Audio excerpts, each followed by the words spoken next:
दोस्तों लॉकडाउन में काट ली गई है सैलरी, तो ज़रूर देखें ये वीडियो। जी हाँ दोस्तों, यदि आपकी कंपनी ने भी आपके मार्च महीने की सैलरी लॉकडाउन की वजह से पूरी नहीं दी है तो आपके लिए ये खबर बेहद महत्वपूर्ण साबित हो सकती है। तो वीडियो को आप पूरा देखें, जानकारी आपको ज़रूर पसंद आएगी। वीडियो को अभी से लाइक कर दें।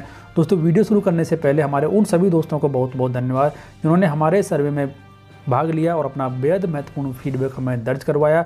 और इसके अलावा उन सभी दोस्तों को भी बहुत बहुत धन्यवाद जो कि हमारे चैनल से जुड़े हुए हैं। दोस्तों यदि अभी आप भी अपना फीडबैक दर्ज करवाना चाहते हैं तो इसका लिंक आपको इस वीडियो के डिस्क्रिप्शन में मिल जाएगा।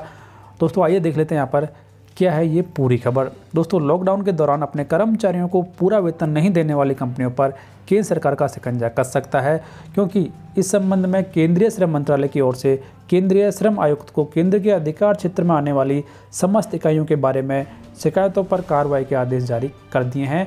क्योंकि केंद्रीय श्रम मंत्रालय को यूनियनों के अलावा कुछ कर्मचारियों की व्यक्तिगत शिकायतें प्राप्त हुई हैं और केंद्र सरकार के एक उपक्रम के लिए कॉन्ट्रैक्ट पर सेवाएं देने वाली उनकी कंपनी ने अब तक अनेक कर्मचारियों को मार्च महीने का वेतन नहीं दिया है। और पूछने पर लॉकडाउन का हवाला देकर मार्च का वेतन रोके जाने अथवा एक हफ्ते का वेतन काटकर देर से दिए जाने की बात कही जा रही है। यह देखते हुए श्रम मंत्रालय सक्रिय हो गया है और श्रम मंत्रालय ने ऐसी कंपनियों के खिलाफ यहाँ पर कार्रवाई करने के आदेश जारी कर दिए हैं।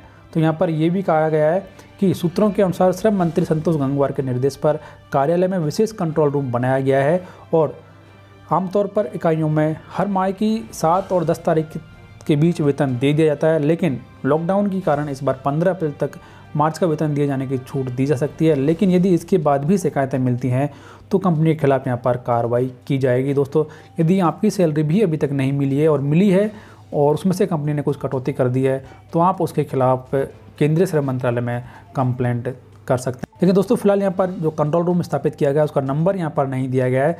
जैसे ही नंबर हमें मिलता है सबसे पहले आपको उसे दिया जाएगा। तो फिलहाल इस वीडियो में इतना ही। जानकारी अच्छी लगी होगी वीडियो को लाइक शेयर कमेंट जरूर करें और चैनल सब्सक्राइब नहीं किया तो ऐसी लेटेस्ट ऑथेंटिक अपडेट्स को सबसे पहले जानने के लिए चैनल को सब्सक्राइब और बेल आइकन को जरूर प्रेस करें।